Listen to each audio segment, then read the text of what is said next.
Hello everyone, welcome to CNA production. आज हम यहाँ पर एक डिजाइनर ब्लाउज की कटिंग और स्टिचिंग सीखेंगे, जो कि अभी पैडेड और सब्यसाची आगे से वी कट नेक वाला ब्लाउज बन चल रहा है। वो वाला फ्रंट से और बैक से जो हम सीखेंगे वो है एडजस्टेबल वाला डिज़ाइन। आइए अब हम इसको सीखते हैं, स्टार्ट करते हैं कि इसकी कटिंग और स्टिचिंग कैसे होगी। सबसे पहले हम क्या करेंगे, अस्तर का कपड़ा ले लेंगे और इसकी शोल्डर की मार्किंग करेंगे और लेंथ लेंगे। लेंथ हमारी जनरली ब्लाउज की जो होती है 14 इंच होती है। इसमें 1.5 इंच माइनस कर हम फ्रंट पार्ट की कटिंग करेंगे, जो कि हमारा फ्रंट से ओपन रहेगा। बेल्ट जो होगा नीचे वहाँ से इसको हम जॉइंट करेंगे। तो हम 12.5 इंच पर लेंथ लेकर शोल्डर और आर्म होल की मार्किंग कर लेंगे। यहाँ पर बस्ट हमारा 36 इंच है, तो 9 इंच पर हम मार्किंग कर बस्ट और वेस्ट की मार्किंग कर लेंगे। उसके बाद हम 2 से 2.5 इंच मार्जिन में रखते हैं, वो हमें मार्किंग कर लेनी है। इस तरीके से देखिए हमारे यहाँ पर मार्किंग हो गई है फ्रंट की। अब हमें यहाँ पर जो आगे वाली साइड है, यहाँ पर जो हम जहाँ पर बेल्ट जॉइंट करते हैं, जैसे कि आप देख पा रहे हैं नीचे वाली साइड में इस तरीके से राउंड से एक मार्किंग करनी है। और जो आर्म होल है हमारा, आर्म होल को हमें हाफ इंच इस तरीके से शेप देना है और आर्म होल की भी मार्किंग कर लेनी है। उसके बाद जो हम नेक कट कर रहे हैं, वो नेक में यहाँ पर 3 इंच चौड़ाई में कट कर रही हूँ। अगर आपको ज़्यादा चौड़ा नेक नहीं चाहिए तो आप 2.5 इंच पर भी कटिंग कर सकते हैं। गले की लेंथ हमें चाहिए 7 इंच, वो आप अपने अकॉर्डिंग भी लगा सकते हैं। मैंने यहाँ पर 7 इंच की मार्किंग की है। और एक वी नेक वाला शेप हमें क्रिएट करना है। अगर आपको शेप क्रिएट करने में दिक्कत आती है तो जिस तरीके का शेपर मैं यहाँ पर यूज़ कर रही हूँ, आप ये स्टिचिंग टूल्स होते हैं, ऐसा स्टिचिंग टूल्स लेकर इजीली मार्किंग कर सकते हैं। ये देखिए इस तरीके से आप आर्म होल की मार्किंग भी इससे इजीली कर पाएंगे और नेक की मार्किंग भी इजीली कर पाएंगे। ठीक है, अब हम क्या करेंगे, जो हमारा प्रिंसेस कट वाली मार्किंग है, वो हम प्रिंसेस कट वाली मार्किंग भी हम इसी वाले शेपर से करेंगे। अगर आपको प्रिंसेस कट की प्रॉपर कटिंग सीखनी है तो मेरे पहले वाले वीडियोस में भी मैंने आपको प्रिंसेस कट की वीडियो शेयर की हुई है, सिखाई हुई है, तो आप वो वहाँ पर जाकर प्रिंसेस कट की वीडियोस देख सकते हैं। यहाँ पर मैंने पूरी लेंथली मतलब नहीं समझाया है कि किस तरीके से कटिंग करना है, डायरेक्ट मैंने मार्किंग कर ली है क्योंकि पहले वीडियो में मैं सिखा चुकी हूँ। ये देखिए प्रिंसेस कट कर लिया है हमने। उसके बाद ये सेंटर में हमें एक मार्किंग करनी है और यहाँ पर एक छोटे छोटे नॉच लगा देने हैं। बोथ साइड हम नोचेस लगा देंगे। इससे क्या होगा, जब हम ये दोनों पार्ट जॉइंट करते हैं तो कपड़ा ऊपर नीचे नहीं खिसकता है, इजीली आप एडजस्ट कर सकते हैं। नहीं तो क्या होता है, जब हम प्रिंसेस कट जॉइंट करते हैं तो हाफ इंच ऊपर नीचे हो जाता है। उसके बाद हमें बेल्ट कट करना है। जो हम बेल्ट कट कर रहे हैं, आगे वाली जो सेंटर में आएगा हमारे, वो 4 इंच रहेगा और साइड वाली जो हिस्सा होता है वहाँ पर 3 इंच रहेगा, तो उससे थोड़ा सा डाउन जाता है ये। उसके बाद हमें बैक पार्ट कट करना है। बैक पार्ट कट करने के लिए हम क्या करेंगे, पहले फ्रंट वाले पार्ट को ले लेंगे और उस पार्ट को रख कर सेंटर वाला जो पॉइंट है, जो मतलब जहाँ पर हमारे बैक में हुक लगते हैं, उस हिस्से से हमें 3 इंच कम रखना है। अगर वैसे इशू आए तो आप पूरा फ्रंट वाला पार्ट रख कर बैक वाले पार्ट की पहले नॉर्मल मार्किंग कर लीजिए, जिस तरीके से मैं कर रही हूँ। तो वो आपको ज़्यादा मेज़रमेंट्स की ज़रूरत नहीं पड़ती, लेकिन लेंथ का ध्यान रखिएगा क्योंकि फ्रंट वाला जो पार्ट है हमारा 12.5 इंच का ही है और जो बैक पार्ट होगा वो हमारा 14 इंच रेडी होगा। तो यहाँ पर हम 1 इंच ज़्यादा मार्किंग कर 15 इंच पर मार्किंग करेंगे। हाफ इंच ऊपर जाएगा, हाफ इंच नीचे जाएगा। और जो आर्म होल होगा वो फ्रंट वाले पार्ट से बैक वाला पार्ट हाफ इंच ज़्यादा होता है। तो जिस तरीके से मैं मार्किंग कर रही हूँ उसी तरीके से आपको मार्किंग करनी है। और जो बैक वाला पार्ट है वो मैंने आपको पहले ही बताया कि हमें 2.5 से 3 इंच कम रखना है, क्योंकि जो इसका डिज़ाइन है वो आगे आप देखिए किस तरीके से हम डिज़ाइन क्रिएट करेंगे। ये एक मार्किंग हमारे पास में आ गई है और जिस तरीके से मैं कट कर रही हूँ इसी तरीके से आपको भी कट कर लेना है अस्तर वाले पार्ट को। ये इस तरीके से आप अस्तर वाला कपड़ा कट कर लीजिए।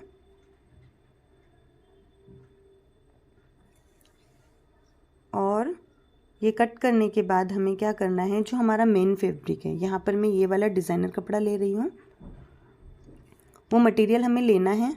आपका जो भी कपड़ा है मेन फैब्रिक वो आपको लेना है। और जब भी आप मेन फैब्रिक को अस्तर पर अटैच करते हैं तो एक चीज़ ध्यान रखिए कि ये हमेशा एक दूसरे के अपोजिट होने चाहिए या सेम साइड, जिस तरीके से आप देख रहे हैं इस तरीके से होने चाहिए। ये दोनों हमारे बैक पार्ट हैं। आप जब मेन फैब्रिक पर अस्तर को पेस्ट करते हैं तो जनरली स्टिचिंग का भी यूज़ करते हैं या फेविकॉल का यूज़ करते हैं। मैं टी पिन्स का यूज़ करती हूँ। उसके बाद हमें एक प्लेन कपड़ा लेना है जो कि रहेगा, मतलब जो हमारा डिज़ाइन वाला कपड़ा है उसके ही कलर का कंट्रास्ट में हमें प्लेन कपड़ा लेना है। और 12 से 14 इंच की एक पट्टी लेंथ में और चौड़ाई में हमें 2.5 से 3 इंच की पट्टी रेडी होनी चाहिए हमारी। तो हम यहाँ पर 4 इंच लेंगे जो कि 2.5 से 3 इंच की रेडी हो जाएगी। दोनों साइड स्टिच लगने के बाद में आपको 2 स्ट्रिप्स कट करनी है। जिस तरीके से मैं कर रही हूँ इस तरीके से आपको 2 स्ट्रिप्स कट करनी है। और ये 4 फोल्ड में है कपड़ा, तो आप इसको क्या करेंगे, सेंटर से भी कट कर देंगे तो आपके पास में बोथ साइड की पट्टियाँ कट कर रेडी हो जाएगी। यहाँ पर जो मैं कपड़ा ले रही हूँ ये मैंने जॉर्जेट का लिया है। आप अपने कंफर्ट के हिसाब से जो भी कंट्रास्ट में लेना चाहें या कंट्रास्ट में आपके पास में अवेलेबल नहीं है तो आप सेम मटेरियल भी यूज़ कर सकते हैं। उसके बाद आपको क्या करना है, कुछ पट्टियाँ फोल्डिंग के लिए भी कट कर लेनी है। आइए अब हम इसकी स्टिचिंग करते हैं। स्टिचिंग करने के लिए सबसे पहले ये हमारे जो प्रिंसेस कट वाले फ्रंट पार्ट हैं उन दोनों को हमें सेपरेट कर लेना है। एक साइड अलग रख लेना है और एक साइड अलग रख लेना है। उसके बाद में ये देखिए जिस तरीके से मैंने रखा है इसी तरीके से आप दोनों साइड के पार्ट रख लेंगे। और जो हमने सेंटर में कट लगाया था, नॉच लगाए थे, उस वहीं से ही हमें इनको जॉइंट कर लेना है। जॉइंट करने के बाद में कुछ इस तरीके का शेप हमारे पास में आएगा। अगर आप फ्रंट हुक रखना चाहते हैं तो बेल्ट भी कट कर लीजिए, लेकिन मैं यहाँ पर पाइपिंग वाली डोरे वाली पाइपिंग लगा रही हूँ। तो ये जो वी नेक था उसको हल्का सा मैंने कर्व में कट कर लिया है और उसके बाद में धागे वाली पाइपिंग लगाकर मैं इसको दोनों साइड से जो फ्रंट वाले पार्ट के नेक हैं उनको मैं फिनिश कर लूँगी जिस तरीके से आप देख रहे हैं। और अगर आपको धागे वाली पाइपिंग लगाने में कोई इश्यू आता है तो मैंने धागे वाली पाइपिंग का भी वीडियो एक अलग से अपलोड किया हुआ है जो कि आप मेरे चैनल पर जाकर इजीली देख सकते हैं। ये इस तरीके से आपको हाफ इंच कपड़ा स्टिच में लेकर धागे वाली पाइपिंग लगा लेनी है। ये दोनों साइड अब ये देखिए इस तरीके से हमारा कुछ फ्रंट पार्ट नेक का जो फ्रंट है वो कुछ इस तरीके से बनेगा। अब हमें क्या करना है, बेल्ट वाला पार्ट लेना है। ये हमने बेल्ट वाला पार्ट लिया, बेल्ट वाला पार्ट ले लिया। अब जो नेक है वो तो हमारा ऊपर से ओपन है, ये हम पूरा स्टिच होने के बाद में इसको जॉइंट करेंगे। अब जो बेल्ट है बेल्ट का हमें सेंटर लेना है, या तो आप इसको डायरेक्ट स्टिच कर लीजिए। अगर आपको अंदर वाली सिलाई से करना है तो आप क्या करिए, जो ऊपर वाला पार्ट है उसको उल्टा रखिए और बेल्ट के दोनों हिस्सों को अलग अलग कर लीजिए। ठीक है, अगर हम स्टिच से करते हैं या फेविकॉल से करते हैं तो ये अलग होने में थोड़ा इशू आता है, इसलिए मैं टी पिन्स का यूज़ करती हूँ। और फिर इसको आपको जॉइंट कर लेना है। ये इस तरीके से जॉइंट आ गया। अब हम सेम इसी पर मेन फैब्रिक की स्टिच लगाएंगे, जिससे क्या होगा, अंदर से जो ब्लाउज़ है वो फिनिश बनेगा और जो उसकी स्टिचिंग का एक्स्ट्रा मटेरियल हमारा हाफ इंच बचता है वो नहीं दिखेगा बाहर की तरफ, अंदर वाली सिलाई लग जाएगी। ये देखिए इस तरीके से हमने इसको जॉइंट कर लिया। आप चाहें तो इसके अंदर पैड भी डाल सकते हैं, बहुत ही अच्छा ब्लाउज़ बनकर आएगा। और ऊपर जहाँ से हमने बेल्ट जॉइंट किया है उसके ऊपर एक एक सिलाई और लगा लीजिए, क्योंकि यहाँ पर मैंने वेलवेट का मटेरियल यूज़ किया है। ठीक है, उसके बाद में अब हम बैक वाला पार्ट लेंगे। अब बैक वाले पार्ट की और फ्रंट वाले पार्ट की जो हमारी फिटिंग वाली साइड स्टिच होती है वहाँ से हमें दोनों कपड़ों की लंबाई नापनी है, क्योंकि हमें उससे ये पता चल जाएगा कि दोनों में कितना डिफरेंस आ रहा है।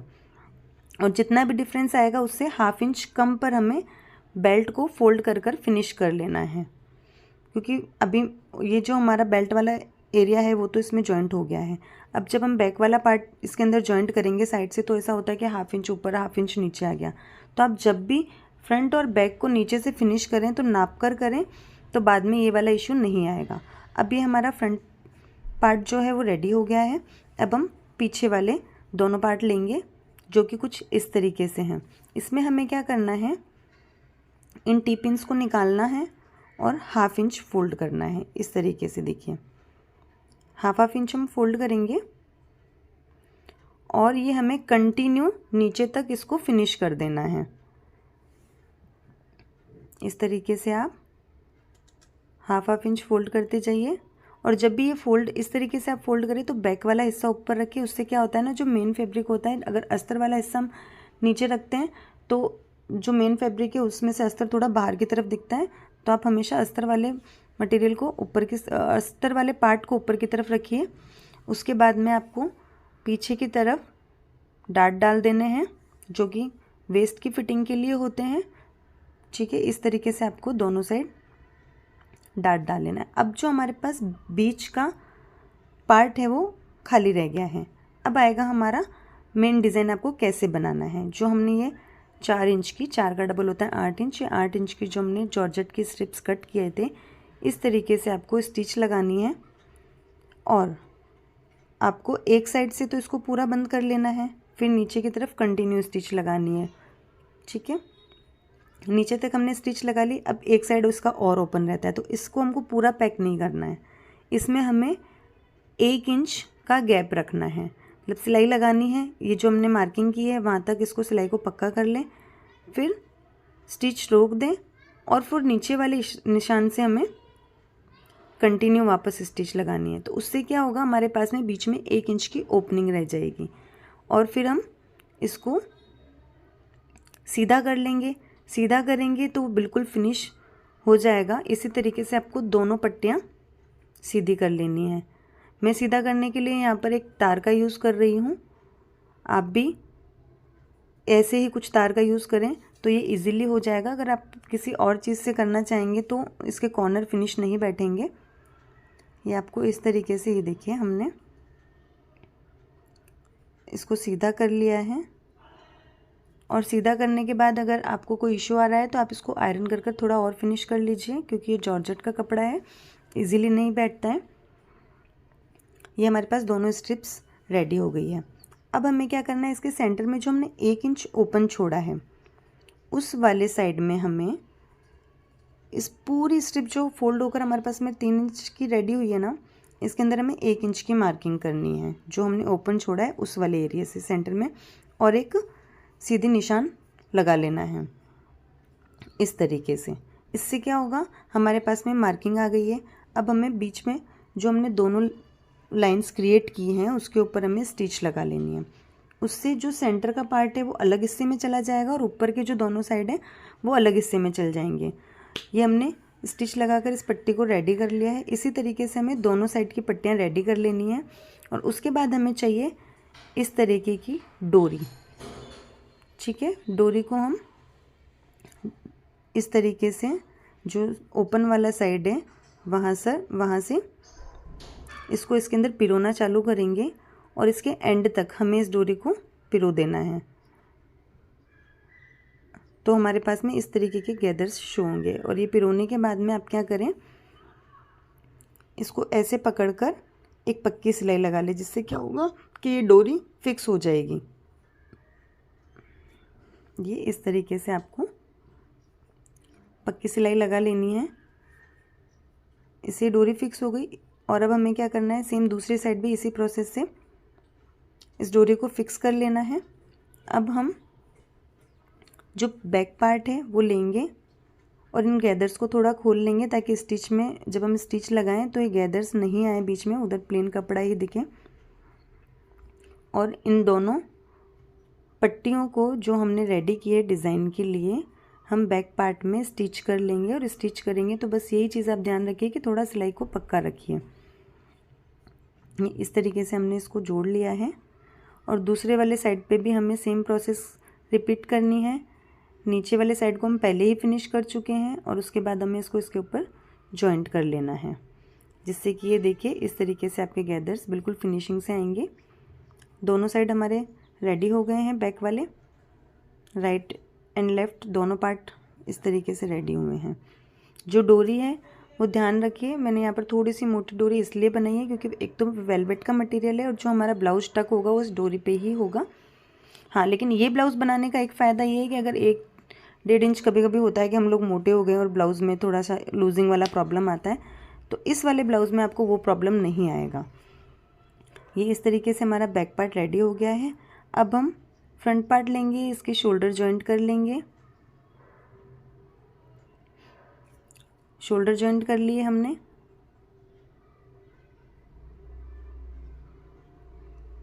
अब हम स्लीव्स जॉइंट कर लेंगे और उसके बाद में आपको फिटिंग कर लेनी है। जो डोरी हमने बनाई है, डोरी के नीचे, क्योंकि मेरा जो यहाँ पर मटेरियल है ऑलरेडी डिज़ाइन वाला है, तो आप चाहें तो इसके नीचे अलग से लटकन ऐड कर लीजिए, नहीं तो सेम कपड़े के आप सर्कुलर लटकन, जिस तरीके से मैं काट रही हूँ सर्कुलर 4 फोल्ड में कपड़ा फोल्ड कर कर सर्कुलर लटकन काट लें। फिर उसके बाद में जो एक सर्कुलर कपड़ा हमारे पास में कट हुआ है, इसके बिल्कुल सेंटर में हमें बिल्कुल छोटे छोटे नॉच लगा देने हैं। नॉच लगाने के बाद में जो डोरी है, उस डोरी को हम इस तरीके से डालेंगे। उल्टा वाला कपड़ा ऊपर रहेगा और सीधा वाला कपड़ा नीचे रहेगा। और आपको फिर इसको डोरी को इस वाले जो हमने एक सर्कुलर कपड़ा काटा है, आगे पीछे सिलाई लगाकर इस पर जॉइंट कर लेना है ये। और आप इसको फिर इस तरीके से सीधा करेंगे तो ये देखिए इस तरीके से हमारा ये लटकन बनकर रेडी हो जाएगा, जो हम दोनों साइड लगा लेंगे। ये देखिए कुछ इस तरीके से हमारा ब्लाउज़ बनकर रेडी हुआ है। अभी ब्रॉड वी नेक चल रहे हैं, अगर आप चाहें तो इस नेक को इतना ही ओपन रखें। अगर आप इसको पैक करना चाहते हैं तो आप अपने कंफर्ट के हिसाब से इसको पैक करिए। अब इसको पैक करने के लिए हमें क्या करना है, सेम कलर का हम थ्रेड लेंगे और यहाँ पर मुझे जो नेक चाहिए वो 7 to 8 इंच चाहिए, ठीक है। तो मैं यहाँ पर मार्किंग कर लूँगी और उसके बाद में इसको दोनों साइड हमें बराबर रखकर मार्किंग करनी है, नहीं तो जो गले की फिनिशिंग और फिटिंग है वो प्रॉपर नहीं बैठेगी। इस तरीके से हमने बीच वाले ओपन वाले पार्ट पर मार्किंग कर ली। आप चाहें तो यहाँ पर नेट भी यूज़ कर सकते हैं, आप चाहें तो इसको आप ओपन भी छोड़ सकते हैं, आप अपने कंफर्ट के हिसाब से। अभी ये वाले जो ब्लाउज़ का डिज़ाइन है बहुत ट्रेंडिंग में है। ये फिर आपको क्या करना है, सुई लेनी है, उसमें 4 बार धागे को पिरो देना है और उसके बाद में जिग-जैग में हम हाथ से इसको स्टिच करेंगे। मैं यहाँ पर नेट नहीं लगा रही हूँ, जिग-जैग वाली स्टिच लगाकर हमने इसको बीच से पैक कर लिया है। ये देखिए हमारा ब्लाउज यहाँ पर बनकर रेडी हो गया है। जो इसका फाइनल लुक है वो कुछ इस तरीके का है। एकदम डिज़ाइनर और ट्रेंडिंग ब्लाउज़ मैंने आपको बनाना सिखाया है। यहाँ पर ये सेंटर से जॉइंट हो गया, नीचे बेल्ट है, अंदर से पूरा फिनिश बना है, कहीं से भी स्टिच बाहर नहीं दिख रही है इसकी। और पीछे वाला जो डिज़ाइन है कुछ इस तरीके से क्रिएट हुआ है। कुछ आप ये देखिए इस तरीके से आप इसको अपनी फिटिंग के हिसाब से बांध सकते हैं, 1 इंच ढीला टाइट जो भी हो। इस वाले ब्लाउज़ में आपको वो वाला इश्यू नहीं आएगा। आई होप सो ये जो मैंने ब्लाउज़ आपको बनाने का तरीका सिखाया है आपको पसंद आया है और आप मेरे चैनल को लाइक शेयर एंड सब्सक्राइब करना ना भूलें।